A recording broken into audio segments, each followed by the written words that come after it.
Whoa, don't be ashamed of who you are. Don't be. I've been doing these private sessions. People take a time, like an hour with me. They really whittle it down to what you actually are and what the problems are within the formula of Myers-Briggs, 16 personality types, Enneagrams, all that jazz. And we really figure out your subtype, all the stuff that you need. Whatever your answer, the time is yours. You schedule with me, it's yours. And I typed somebody who, well, this has happened on occasion now, but this most recent one was a bit more shocking. They did not like the typing that I gave them right off the bat. Like right off the front, I was like, hey, look, you want your answer really quickly? 5 minutes in, I gave it to them. And then the entire rest of the session, they were trying to argue. And when they were arguing, they were proving my point more and more accurately. So sometimes it's okay to get it out, especially with somebody like me who's the one doing it, because you're frustrated with yourself. And that's a good thing, because that means you have answers to be sought. You get answers. I've been busy lately, so I've not been able to accept every time somebody wants to schedule with me. But, you know, keep trying, keep submitting the offer to come in, and I can respond yes or no to schedule with you. But it's full. It can be really heavy. So in this case, this person was actually ESFP,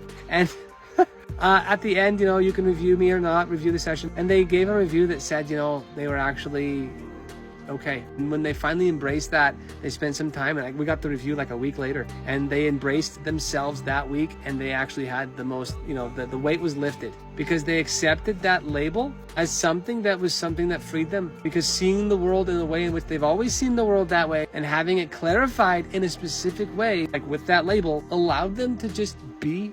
And that's what this whole thing is about. So don't think your personality is wrong or bad or good, or hate your one personality type.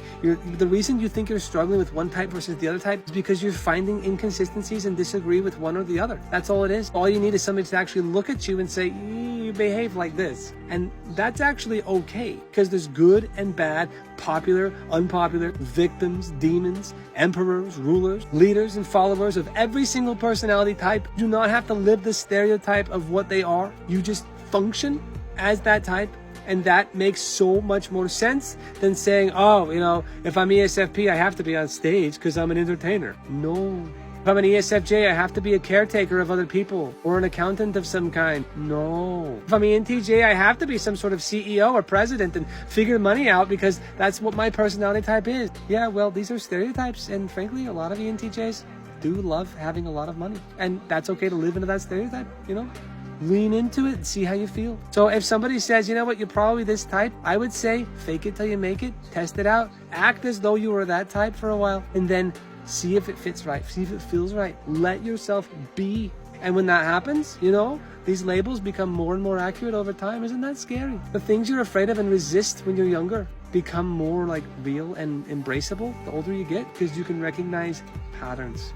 And that's what time gives you, is pattern recognition in a meta way of looking at yourself. So anyway, if you want to schedule time with me, hopefully I can be there for you too. Like hopefully I can get that, you know, scheduled in with you. Times are really crazy right now, but there is a link in my bio here, and maybe we can figure you out. That'd be fun. This has been really fun for me too.